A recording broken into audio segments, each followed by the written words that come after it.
Buy it or...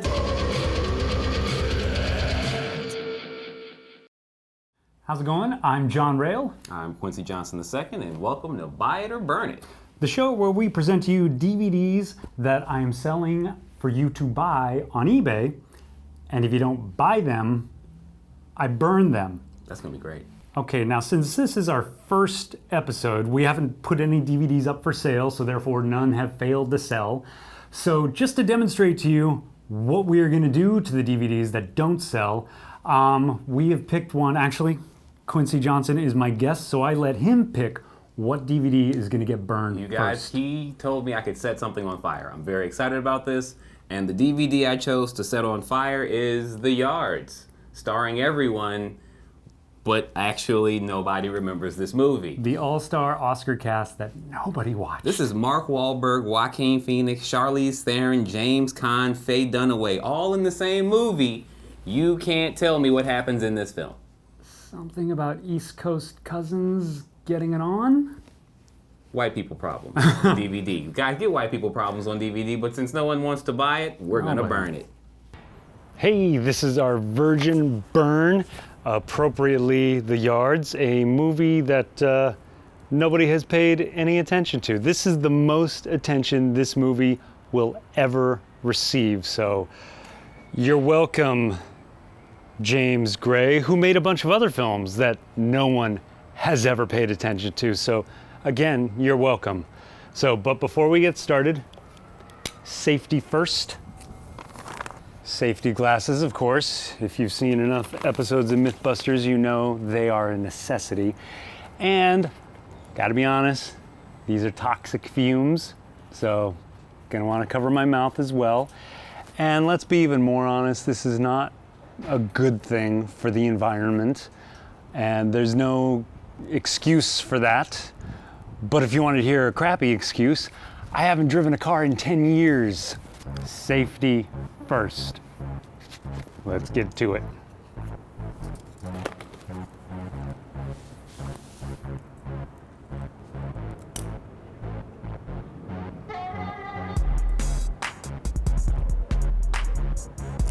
There we go. Oh, snap. It's melting.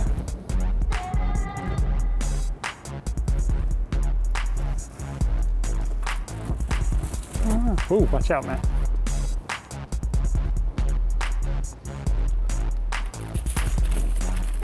Ooh. Aw.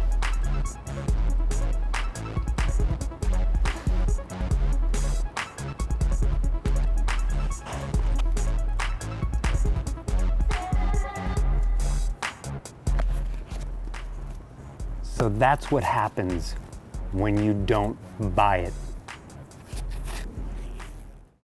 So for our first episode, what do we have up first, Mr. Johnson?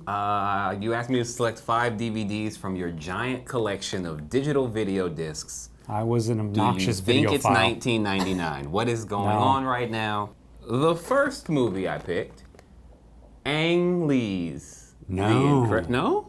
No, it's not Ang Lee? I hate to correct the guest, but Oh, I thought this was. Oh! this is the Norton version. Oh, this is the even worse Incredible Hulk. I thought this was Eric Bana as the weird radioactive lightning Hulk. The Apocalypse Now superhero movie. No, this is. This is Ed Norton trying to be an actor. Yeah, in a superhero movie. No one needs to buy this, and it's terrible to say because like all the Marvel movies, as big as the Marvel universe is right now, this should probably be a collector's item because canon-wise, it's part of the MCU. What was this? The second film? I think after Iron Man. Second film in the MCU. They just couldn't get Hulk to But ever it's work. just so bad. It's pretty terrible. Oh my God. There was a minute where we all thought Liv Tyler could act. I mean, she's great when she's not speaking English.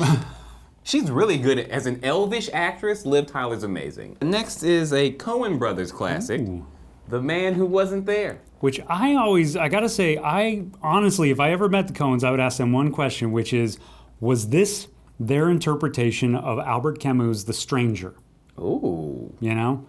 Mother died today, maybe yesterday. See, I've been watching too much internet pornography because when you say stranger, my mind went somewhere else. And I was like, they were able to put that on film? This takes me back to my freshman year of college because this was one of those movies that you could put on and hook up with a woman because it wasn't too engaging. Yeah, it was during that like climb of the indie film, thing where they decided the only way to get an indie film greenlit was to add as many people as you can. Man, look at all the holding deals that are listed on this. It's a Sonny and Cher special. Oh man, the shaky cam classic. Right? J.J. Abrams' Cloverfield. The mystery box. Oh, so it's like Godzilla meets Blair Witch? No, you don't know that. Ooh. It's the mystery box. We didn't put anything in the advertising. You don't know. No, we can kind of tell. It's just Godzilla meets Blair Witch. No, you don't know. A DVD that's near and dear to my heart, Chris Rock's Never Scared. Now, the fact that you have a DVD of a stand-up comedy special I love respect. Chris Wow. Rock. If and when aliens come down and they're like, what the hell is this whole stand-up thing? I show them Chris Rock.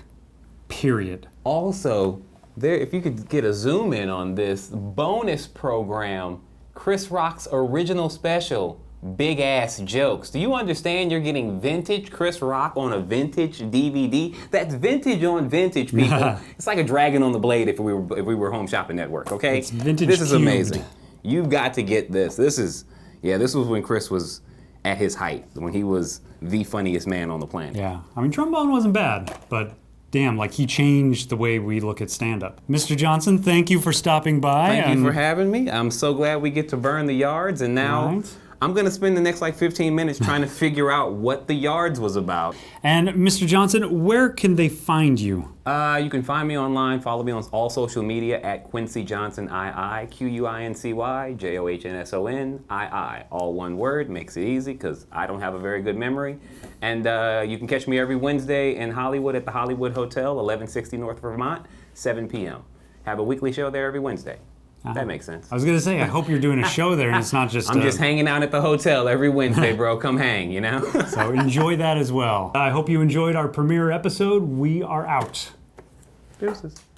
How's it going? I'm John Rael. I'm Izzy Solhani, and you're watching Buy It or Burn It. The show where we present to you DVDs that I am selling on eBay that you can buy or I burn them. That's not good for the environment.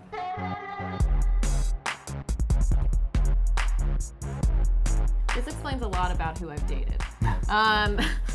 Blue Velvet. This explains a lot about who I've dated. Blue Velvet. I love late 90s indie films. Okay.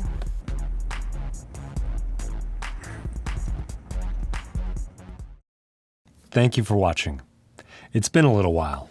I was shortly out of commission thanks to a shuttle van owned by a television company that my lawyer says I shouldn't mention just yet, so wait for that story. But while I was recovering, I decided to write and produce a year's worth of content. I'm not exaggerating. We will be releasing at least one video a week for the next year. You probably know how YouTube works by now, so feel free to use any of those functions.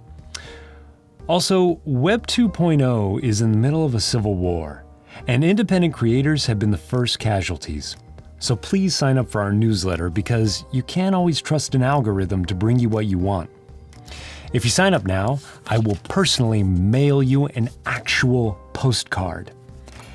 And if you really enjoy what we do, join our Patreon because, as I said, we've literally produced a year's worth of content. So we've pretty much burned all the fuel we can afford, which is probably why most creators' baking segments look so low-key, as though we ran out of lighting and shotgun mics for the last 30 seconds. This isn't even plugged in. I guess that's it. Thanks for watching.